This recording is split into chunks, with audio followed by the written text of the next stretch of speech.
Hi guys, how are you doing? Hey everybody! So Kostika and I wanted to make this video on Weola's anniversary, which is today. La la la la la la. Happy birthday! Happy birthday, Weola! My God, what is so funny about that? I'm not stopping this video now. We continue. Yes, we continue, okay? Anyways, this is the one, yeah. Yeah, why you've got red? Me? Yes. I Did I bet get red? Weola don't do that. I don't know. Anyway, so One then way to find out. maybe that I'm speaking. Okay.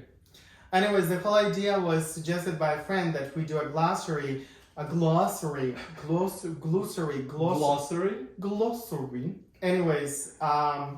of the some things that Weola says, like some statements, which took me actually time to understand myself. So I think it's gonna be easy if you hear it and then you hear the conversations with Weola. It's gonna be more easy to understand what they mean. So basically the meaning behind some statements, and then I wanna also take this opportunity. He's so cute, I can. I want to Anyways, say I've practiced with Weola thinking- a lot, all of this, so it's all prepared. I was speaking. Yes? Anyway, so also I wanna ask some basic questions, essential questions. You know that you're gonna see what I mean by that. So whenever you're ready, are you ready? I'm ready, born ready. Are you sure? Yeah, I'm ready. I was summoned to show up and I did. And, Thank you. It's very kind of you. I know, very nice. Yes. Can It's we not like start? I had to. Can we I start? could go far away because Can we start?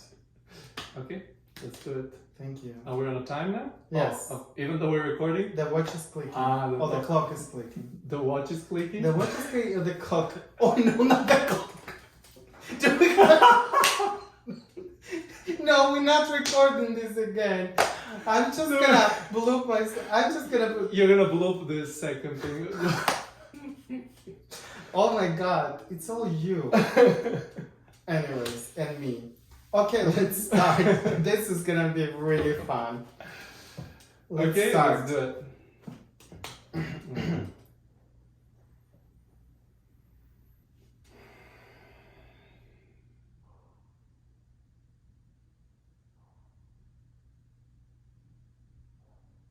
You're now present in this moment, in every moment at all times. Your wider perspective,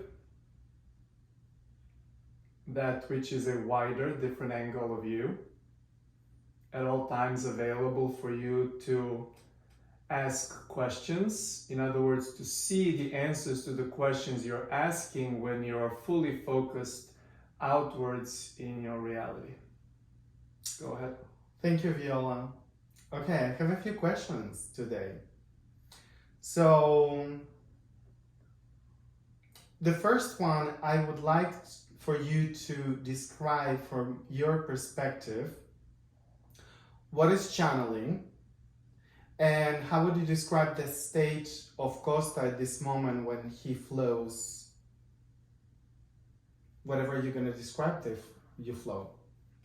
I mean, Kosta flows, yeah. That which is the process of channeling, often referred to as you taking your judgments, opinions, beliefs, thoughts, emotions out of the equation for a moment. So the channel is open, and when we say channel, we mean by you being in this position of a wider perspective and then flowing, being conscious and aware of flowing that which is wider perspective through your physical vessel. In other words, when you're in a perspective where you're so soft and so easy in your thoughts, when you're not taking the sound of the thought that you're saying and then reproducing, in other words, processing in the back of your mind, you're not making the judgment, you're not making an opinion, you're not really thinking at the moment. And so there's various of thoughts available, and they're based off of who is asking the question, as you are doing right now. But Kosta is not paying attention to this in a way that he's usually doing when he's talking to you or anyone else, because his opportunity to judge is on a little bit of a pause right now. And so when you get to the perspective where you can see things the way they are without making the preferences of liking and disliking, of positive and negative, or good or bad, you're in this position in which you can call channeling. In other words, you can look at any position and anything that you're giving your attention to, and you're not caught in a judgment of it. Thank you. So we often refer to that as your wider perspective because you're not in that perspective at all times.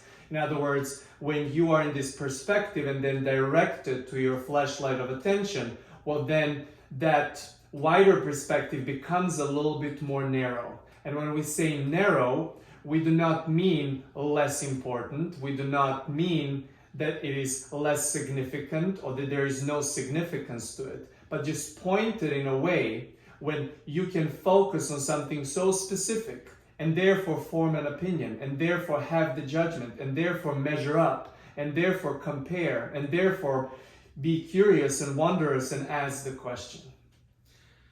So basically being in a wider perspective, which we all can be, like Kosta is now, and be me, as an example, I'm more focused, I'm in a more narrow perspective. In other words, you're now processing what's coming through to you and based off of that making an opportunity to make some sort of a quick opinion, or you're impressing the thought, or you're making some kind of a measurement that prompts you now to the next question and to the next and to the next and to the next. Even though there is a list of questions you've been thinking about, they already are now reforming because of this measurement that took the place and resonance that's happening in this conversation. Yes. Yes. So, how would you describe, again, as we said, it's evolving. Yes. How would you describe the wider perspective and the more narrow, more focused self-perspective? And how would you describe the blend of both? The process of blending is happening when, from a wider perspective, you direct it into a specific direction. And therefore, you are now in a wider perspective summoning that direction in a specific way that you're choosing. Sometimes choosing consciously and sometimes choosing automatically or by default or by the way of the habit of thought that you had before. So you can look at it from a perspective of having such a wide view, let's say, of a city, and then you being the one making decision on which part of the city do you want to look at. Of this corner of this street of your favorite shop, or on this place where there is the beach, or at the other part where is your favorite grocery store or the favorite restaurant. In other words, this is the dance that we're talking about at all times. And your role in this integrated experience is directing. In other words, you are the director of that, from where wider perspective is going to at that moment to create that opinion, to create the judgment, to impress the thought and have the emotion and generate the question, so you can then again go to the wider perspective and perceive that from a different angle, and then you go to the next spot and then to the next spot and to the next spot and to the next spot, and like that for all eternity. So we're gonna go back, I will go back to the question answer dance that you're referring to so often. But first, I wanna go into who is Weola, how, from your perspective, Kosta allowed the flow of Weola, and how does Kosta can consistently maintain this on demand, so to speak. Everyone is this wider perspective embodied. And so it is not that he has something that you don't have, or the ones like him have something that you do not have. It's just been the course, the process of physical iteration after physical iteration, and especially within this physical iteration, where he has found the resonance, consistency, practice of that which is being easy and lighthearted. sometimes serious, but also very lighthearted and easy about his own thoughts and the opinions. And so when in that perspective he found the resonance, well, then he was looking for more and for more and for more, and that got him to look for this tool that will get him to steady, and to this tool that will get him to ease, and to this tool that will get him to appreciation, and to this tool that will get him to feeling of love and fullness and thrill and satisfaction. And once he could see all of those variety of tools helping him go there, then he had a desire not to depend on any tool, not to depend on any condition in order to be in that wonderful state of satisfaction. And so he discovered the quieting of the mind, which he never considered before, because it was the next logical step to enter into that which many may call different dimensions of life and the experience. Part of the reason, his desire for others to see what he was seeing while observing conditions, and regardless of what the conditions would be, finding the resonance.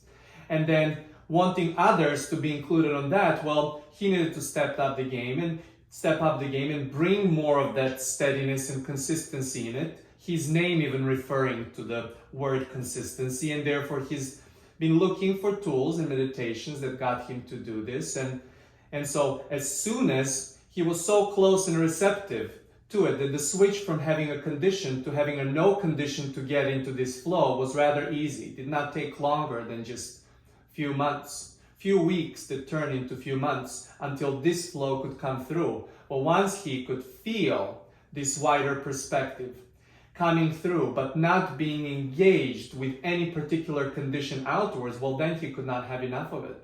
And then he continues to find more balance and resonance within his own physical body. In other words, it took time to stabilize the body with the new energy flow coming through. Stabilize, nothing wrong was going on, but this thrill of the potentiality of how wide this perspective can be experienced got him to really look for different practices that got his mind to be quiet, but also his body to be strengthened sufficiently so this on-demand experience that you're asking about can happen without affecting his physical vessel. Yes. So going back to the first part of the question. So we are that oneness. We are that interconnectedness. We are that source, God, divine perspective of you that's embodied in every particle of everything that exists, and therefore in every particle of you and every other focusing mechanism. And so that wider perspective that we are is always consistently, at all times, finding an expression. It is just that for sometimes they do not see it because they're too much in a perspective of self, looking outwards. And it may seem to them that this is some rare state of being or something that only selected few can have access to. And we say, it takes some of that practice, it takes some of that work, if there is any work to be done. If there is any work to be done to be in a delicious state of resonance. And so with a little bit of practice, everyone can see it. So many more are seeing it, especially at the times that you're now physically focused in. So much of that movement is happening. So much of that which was asked for, it's coming now to show back to you as a reflection, but not as a reflection that something is along the way of coming, but as a reflection of it actually happening. Kosta is seeing this when he observes different kids. They're not the same kids. They're not in the same place of understanding and awareness of their wider perspective as he remembers being when he was a child. In other words, he can see this in a lot of more dense experience, especially when he goes back to his home country to see that movement, not only the evolution he's been part of, but also seeing that every new generation is coming with more of that awareness. In other words, there is so much of that coming through, so much of that movement that you're asking about, and the resonance and the clarity of who you are, which is wider perspective embodied, God embodied. And therefore you can have that experience not necessarily just yet in doing things that feel so out of the scope of what you can do, but being aware of your resonance with it and how big of a part or how consistent part of it you are when it comes to the balanced question answer, eternal question answer dance.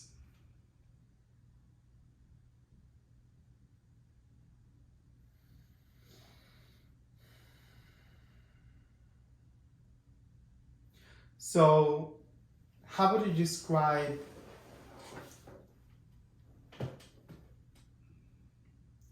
source? What or who is source beyond our physical body?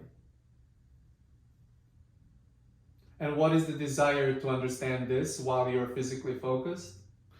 Well, You want to know who is in the background. You want to know who is behind the scenes. You want to know who is pulling the strings. And we'd say, it's you, it's you, it's you, it's you, it's you. That question implies that there is separation between you and that which is non-physical, that which is source. In other words, where is the source beyond the physical experience? And we say, always present, flowing through you, expressing through you at all times. But I remember once you said that source is movement. Can you expand on that? It is exactly what we just described.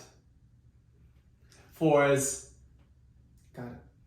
we know you did, but we'll just speak a little bit more about that, because that movement is never ending, and therefore if there is a movement, there is interconnectedness and blendedness and integrated state of that which is between physical and non-physical. If you were to say that this is outside of that, you are to say that there is no movement and there is no dance, and that cannot be. Well, speaking about dance, what do you mean when you say question-answer dance? Which means that it's always from one perspective to another and another perspective to one. In other words, we're not saying that it's a direction between question to answer, question to answer, question to answer. We're saying is the question-answer dance, which means question to answer, answer to question to answer, answer to question to answer, answer to question. In other words, it's a mutual dance. When you're in a position of asking the question, the answer is there to be discovered. When you discover the answer, at that moment the question is born that you're about to go and discover. And predominantly your questions are being asked because of the stimulation of the variety. Because of that which you observe, your questions are being born almost automatically. So many of them are there. But when you understand and see and have this resonance of who you are, you can be the one directing the questions too. In other words, that does not have to be an automatic experience for you. It does not have to be that which happens by default. It can be something that from a place of steady, you say, I feel so steady, I feel the resonance of an answer, I know that this is birthing now the new question. And I'll linger here for a moment, because I know that every time I can come back to this space, to this perspective of an answer in this wider perspective, I know there is nothing to worry about, and therefore I'll be the one opening the door to look, to seek, to reach, to discover through my curiosity and wonder what is the next question that comes through. This is when your physical experience becomes so light. This is when your physical experience becomes very joyful, while you're still creating and while you're still receiving in your physicality that you've created before, and so on and so on and so on. And also, like many other teachers, you said that whenever you ask, it is received or it's given. So can you expand a little bit? Well, we just talked about it a moment ago. Yeah. It is whenever the question is there, there is an answer too. But we want to bring to your attention, this is only the first part of your creation process. And it is predominant part of your creation process when the questions are being stimulated only by your environment and not by your own doing. In other words, when you feel like your job is to get only to the place of resonance with that which is the answers. And we say, once you see enough evidence of that, everything shifts and becomes predominantly that. And then you either re-emerge to a new vantage point and an angle, or you can have an opportunity to be so deliberate about asking the questions that you're not only saying it asked and it's given, but you say it's given, off I go to ask too. Which is basically the description of the creation process as well. Yes? Can you expand a little bit more on that? Well, when you ask the question, when you get the clarity of the question, so you're first observing and choosing and observing and choosing. Kosta has been looking for this motion of the hand to be kind of moved into a form of a diagram for the book. He did not know how to draw it, so you'll have more clarity about it. So maybe you want to observe this video backwards, afterwards, and be able to put that diagram, because none of the visuals could come to him with as much ease as they will to you. But you get to the perspective of observing and choosing, and when you're observing and choosing from a wider stance becomes a little bit more narrow. You get the clarity of the question. In other words, you get the clarity of your wanting. By observing and choosing, you then see what are your likes and dislikes, you make the preferences and get the clarity. And when you do get the clarity, you're not really looking back into observe and choose anymore. So it becomes more like catching the wave of that which is your wanting. And when you catch the wave of that wanting, sometimes you go back into observing and choosing because you want that wanting to show itself up into material, physical experience. But when you sometimes look back to it, it can bring you back to observe and choose and observe and choose. And so observe and choose a lot, and then less and less because you're making preferences. Your preference is clear, clarity of wanting. Well, now the next thing for you is to release that wanting. And so you're able to see it in your physicality. Whereas when your attention is still on the wanting, your attention cannot be at the same time of having it and experiencing it. And so the clarity of wanting is important, the most important part, because it represents asking of the question and getting the clarity of wanting. But it is not the whole thing. In order for you to experience it in physicality, you release that wanting, and that's what we call tipping point. When you tip that which was in vibration, frequency of the question, and now it tipped towards that which is a frequency of answer, or that showing into your physical experience. And at this time, instead of you trying to formulate the hows start showing themselves up to you. In other words, you then are in discovery of it in your physical experience, and you can do that only when your attention is not anymore on the clarity of wanting. So you observe and choose, observe and choose, observe and choose, narrow it down to the preference, get the clarity of wanting, catch the wave of it without measuring, if possible, and then release that clarity, and then see it in your physical experience. And so all of your whats and whos and whens are in this perspective of observing and choosing. While you observe and choose, you're clarifying what you want, you're clarifying when you want it, you're clarifying where you want it, you're clarifying who do you want to experience it with. And then when you get the clarity of it, in order for you to be able to release the clarity of wanting, you want to shift from these original questions into the why. Why is it that you want it? Why is it that you want it? Why is it that you want it? Well, that why moves you away from the other questions that could bring you back to observe and choose. And that why allows you to eventually release it. And when you release it, well, then the how starts showing up to you. And therefore, your work in that receiving becomes discovery of that in physicality, but not instead of the questions. For as while you're discovering that particular clarity of wanting in your physicality, and while you are in a discovery and following the gift boxes along the way to get you to experience it in physicality, in other words, you're following the clues, your inspired hows are happening one after another, you're still asking new questions, and you're still birthing new desires, and you're still observing and choosing and getting the clarity of your wanting. So it is not that you get to discovery and then relax and put the hand in the sand and not pay attention to anything else. What we're saying is when you release that particular clarity of wanting, while you're having this process, you're then more prone to experience it in your physicality. Okay, I have more questions about this because I went... Well, we've never said it like this before. Yes, that's true.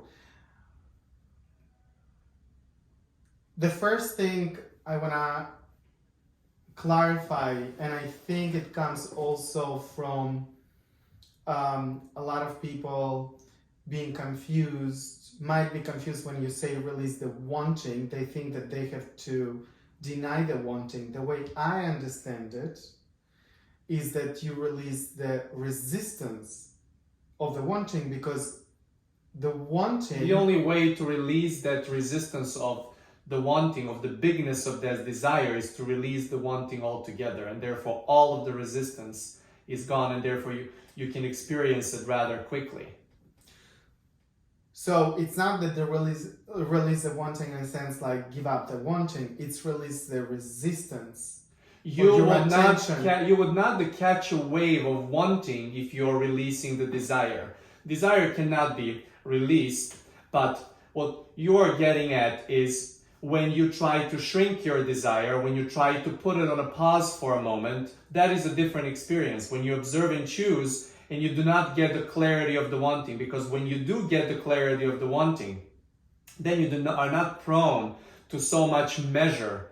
In other words, you're not prone so much to look into these experiences that are throwing you off from the clarity of your wanting. And that's why we say the moment you have the clarity of the wanting, if you ask, why is it that I want, that firms it up. And from that point on, usually you're ready to release it, because reminding yourself of why do you want it makes you measure the speed of its coming. In other words, you measure less, and therefore you can receive it faster. And to even go a little bit more pragmatic, if possible, of course, into the example that you just brought so beautifully, can you think of actually an example about the creation process that you just explained in maybe some example? So, so actually it can be more perceived from, understandable, so to speak. I don't know even how to explain, but So at this very moment, a few days ago, Kosta was having the clarity of what is the next step and what is the next amount of money coming through for the next things that are happening. And usually he would be thinking about years ahead, and then 3 months ahead, and then a week ahead. In other words, he would focus on a variety of these different steps. But when he tested this why about 3 to 4 months ago, everything that he wanted showed up. In other words, he did not pay attention into how it's going to come through. But the clarity of the why he wanted it, what were the specific things that he wanted this money to flow through, all ended up coming through. And so he's been observing and choosing so clearly about making all of these preferences, but then he summed them up, he directed them within the period of only following 3 months, which was the most specific he's done in all of his life, because he's been always thinking about years ahead and what would happen when we need the 2-bedroom apartment and the full house and then another property for this and that. In other words, these bigger plans, while they're coming in and they're continued to shape themselves up, he narrowed it down for the next 2 to 3 months, got the clarity about it. And when he got the clarity of what it's wanted, he empowered it by why. He knew exactly where every single dollar from that which was planned was going to, and what was it going to. And it had the meaning, it had the flow, and therefore the measurement stopped. And so this why part that got so lit up allowed him to release all of the house and watch the show unfold, watch all of the steps unfold. This was one of the very specific ways of doing it. In other words, you don't even have to get as specific. But what gets you to really release, observe and choose, and getting the preference, but then not coming back to that preference making, is because you know that why, and that why keeps you softer in your thought. In other words, you look less frequently when is it coming, and therefore he allowed that to be not everyday measurement, but once every 3 months measurement. And when he looked back into the numbers that he wanted, it was an exact number that happened from the day, not calendar month, but from the day of that clarity, and that why being predominant, that exactly to $1 in the amount that took care of everything he wanted it to be taken care of. Yes. Okay, so you also often refer as to a phrase of creating from the survival mode. So can you give an example? What do you mean by that, and how this Well, is applicable? Often we say there's very little to your actual physical survival. It is the feeling of safety, about that you're in a place where you feel safe, that you have roof above your head, that you have also some basic food. In other words, your tummy is taken care of, you're nourished physically, and you feel safe. Those are usually the first two most important things, and everything beyond that stems from that. And so you have an opportunity for everything else but those very few basic necessities to feel like an experience of upliftment and living fully and living happily ever now and blossoming and thriving. In other words, not anything else beyond that needs to have that survival thing involved with that. But when you are thinking about house too much, when you're thinking about I have to have this, when you identify yourself with your thoughts so much, and when you identify yourself with conditions so much, and when you want to identify yourself with the emotions so much, all of these are wonderful tools to tell you where are you in relationship to your creation process. And we agreed there is some tendency in each and every physical iteration of you needing to take care of. In other words, the process of you softening up survival from all of these things that you put them in, it takes some time. It takes a little bit of practice. But sooner you get to that, sooner you can really then create from a perspective of steady and not have the experience where you feel like you need to do something, but rather that it's easy for you to take care of the needs. And then everything else that you are approaching comes from a perspective of steady. And then you can do what needs to be done for your thrill to be taking physical form. So what is the difference between need to do and needs to be done? Needing to do something is putting survival into the place where it does not need to be. Well, you need to go to restroom, and you need to eat, and you need to sleep and rest. We're putting it very simply. It's a little bit more complex than that, but we always describe it from this other side of the extreme.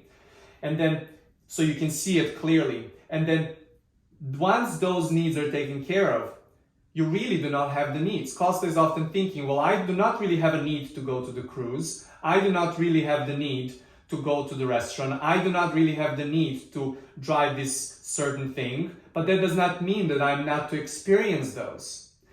All that he is wanting or saying is, I do not want to experience them from a perspective of survival. I want to see so clearly that my survival is taken care of, that I've been living here for so long on this planet, and never once I did not have the food on my table, and never once I did not have the shelter where I'm going to sleep under. And we know that it's not the case for everyone, but for majority it is, and predominantly it's becoming for more and more. And therefore, once he zones himself into that place, then he gets to the perspective of steady, and then the steps that need to be taken for his thrill to take place become so obvious. But then those steps that need to take place is because even in the most inspired action is still action. And therefore it requires some steps to be taken. And so you needing something and to get to steady, or you being steady and taking the steps that need to be done for your inspired action to take the step, are two completely different aspects of your creation process. So what is the role of action in this? Because I feel like sometimes Sometimes it gets you to clarify the question, and sometimes it gets you to receive the answer. It is part of it. 99.9% of your experience in physicality is by some kind of an action. We know what you're referring to. Is it an action for me to do something, to effort something, to physically have to type this letter or to talk to this person? And we say, even you quieting your mind is an action step. Even you softening up your thoughts is an action step. Even you working out is an action step. In other words, all of your physical faculties, thoughts, emotions, mind, body, intellect, ego, all of these variety of tools that you have to express, they're all physical and therefore actionable in its nature. So to say that there is no action in clarity, in a clarity of the question, in the clarity of an answer, but predominantly your physical blended experience. And that's why we say you do not need to be in this wider perspective for hours and days at times. In other words, you do not need to meditate for longer, but consistently enough to check in with that wider perspective. So this 99% of the rest of the time that you're giving attention to can be satisfying in nature. Yes. Speaking about softening the mind, can you speak more about focus and focus that you use so often? Well, when we talk about question, answer, balance, or dance, or focus and focus balance as well, is that naturally because of stimulation, your focus is outwards. Even the process of unfocusing is a focus in its nature, but we use unfocusing because focusing you tend to predominantly associate with looking outwards. And so unfocusing is focusing within, but it's unfocusing from your attention outwards. And so when you find more of that balance, then you can be in this position where your body and mind and thoughts and the emotions, all of your physical faculties are in this state of equanimity. They're equanimous in nature. Kosta does not know how to say this word in the form that he wanted to really say it. But you're equanimous, you're so balanced, you're so steady, you're so still. And then from that perspective of steady and stillness, you can be the one to direct the focus outwards.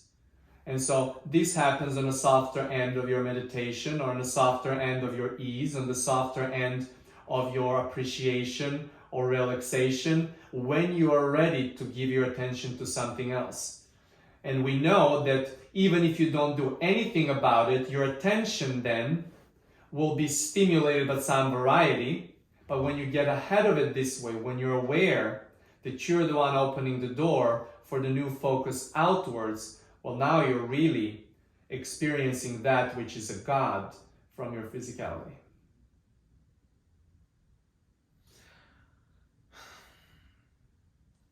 What do you mean by steady? I feel like steady is similar to or equal to what Abraham Hicks says, alignment. What does mean steady? The steady dance between question and the answer. Sometimes we like to say you're always in line with something, either with the question or the answer, or anywhere along the way from question to answer or answer to question. You're always in line with something.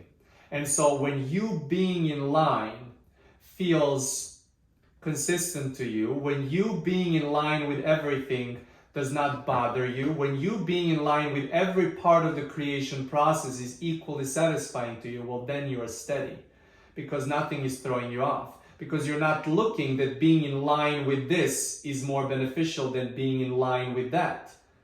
In other words, the steadiness is really about you having a little distance so you can observe your physical faculties, so you can observe your thoughts, so you can observe the emotions that those thoughts are causing. So not all the time, but that you can observe your mind and the body from a little bit of a distance.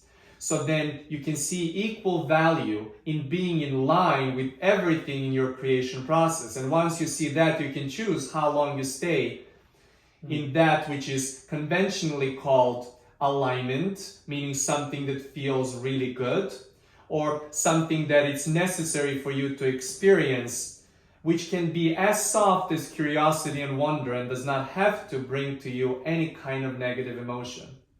And so being in alignment and being in steady is the same thing. And so it is up to you to be either steady or not steady with everything that you're in line with at that moment. Wow, I got this in any way.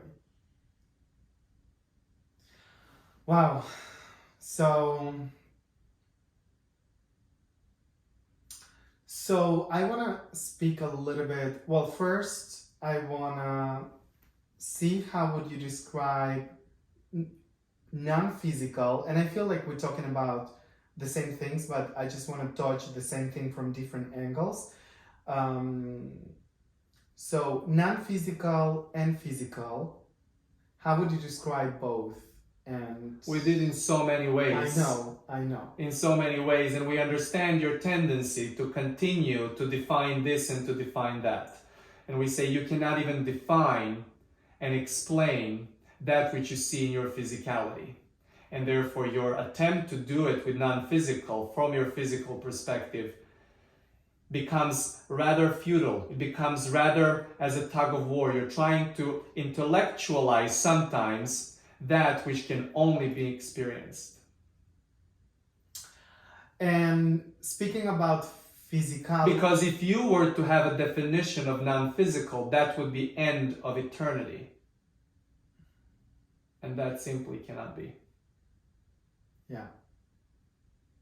If you could fold all of eternity, infiniteness, into an opinion, into a judgment, because defining is that. Defining is opinion. Defining is a judgment. It serves you always and always and always only temporarily.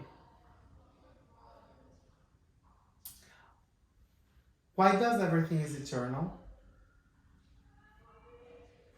And why wouldn't that be?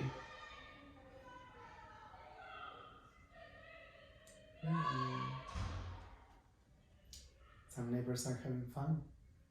Because they're eternal. Okay, so the other day I had a conversation with Kosta inspired with a conversation of a friend that had with Abraham. And then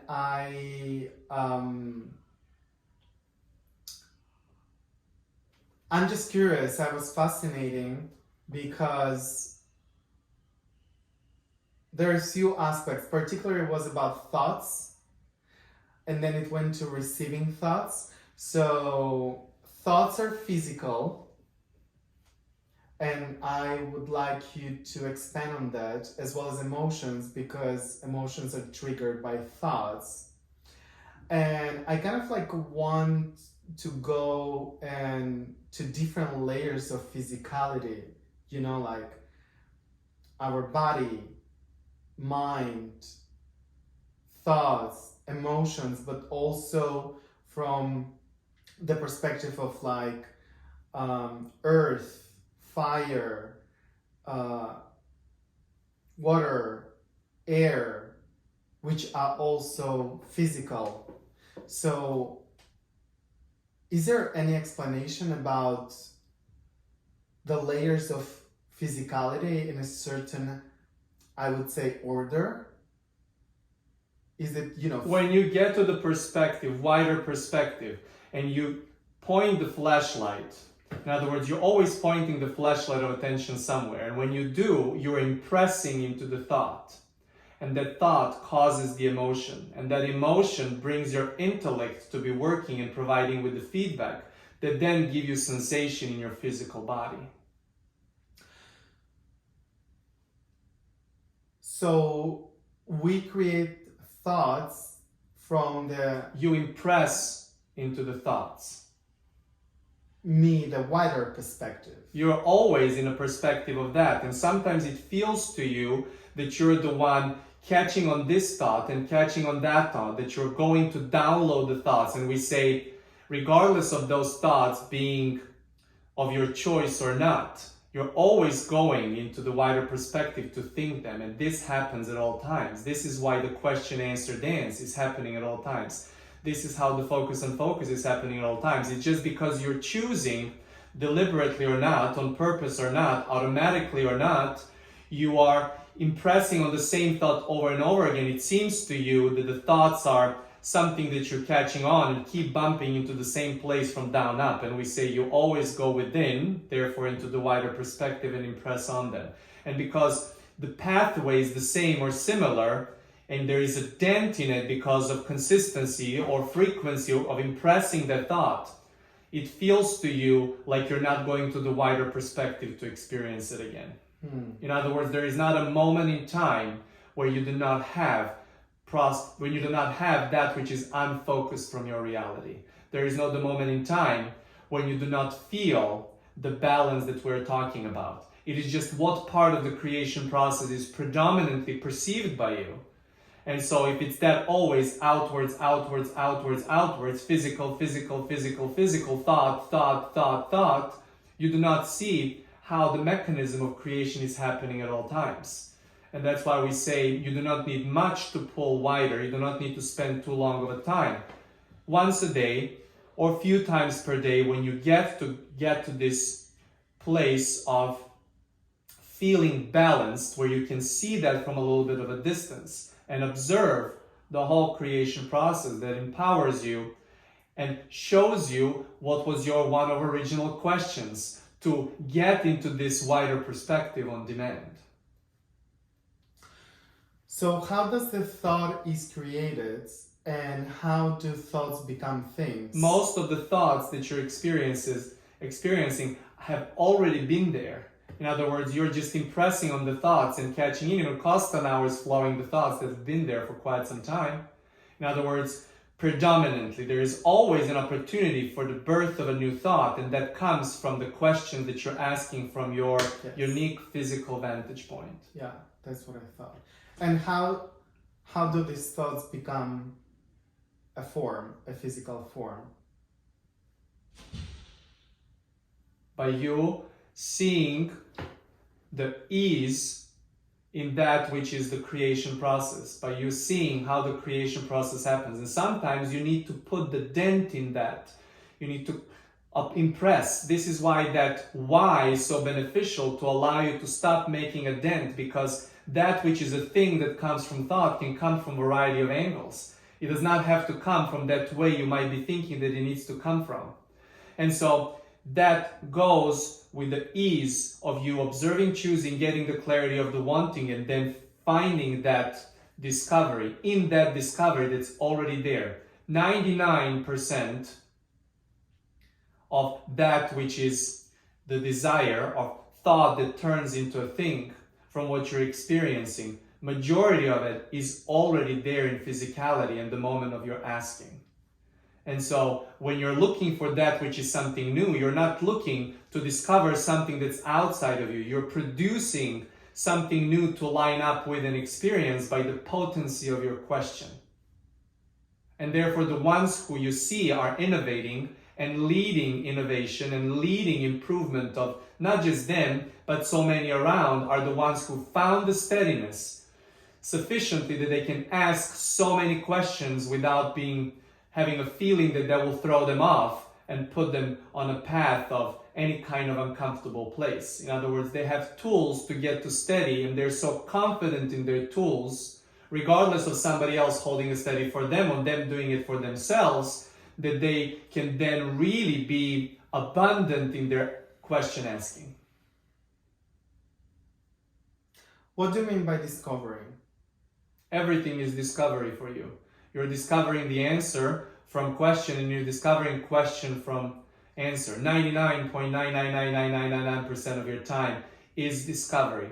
And that very little shift that happens between when you get the clarity of the question or when you get the clarity of the answer, and we have not said it before, but also the clarity of tipping the point from question to answer, and clarity of tipping the point from answer to question. Those are way more subtle, and usually you do not sense them, but you can sense those too. Those few points that you have about giving you the clarity when you know when the manifestation is along the way, or when you know that new question is going to be birthed along the way, are those moments of resonance and ease. And that is the time when you feel like you're in vacuum. That is the time when you feel like the time is standing still. That is the time when you're beyond the mind and body and thought and the emotion. But those are really not predominant parts of your experience. Your discovery is what's predominant. That's why we often say that you are the process.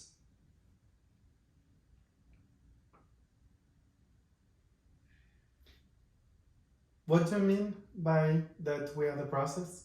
For as if the moments of clarity of the question and answer, or switching from one to another on both sides of the creation process, since those are such a tiny part of your experience, everything else is consistently changing, molding, shifting, moving, dancing. And that's why we say you're an eternal movement that happens at all time. And if you're the movement, you cannot be a destination. You can only be a process. A process.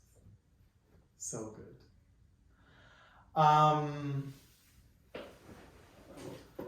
What do you mean when you say everything that exists? And we even... Everything, including that non-physical part you're trying to define. Yeah, we even call the book we wrote, We All Are One. Because we want you to have the clarity that the essence of everything that exists is in that which you asked first, which is integration. This is an excellent time for you to integrate all of these wonderful conversations in appreciation of the brilliance of you and everyone else that comes along to play in a format like this for now. Thank you. That's it.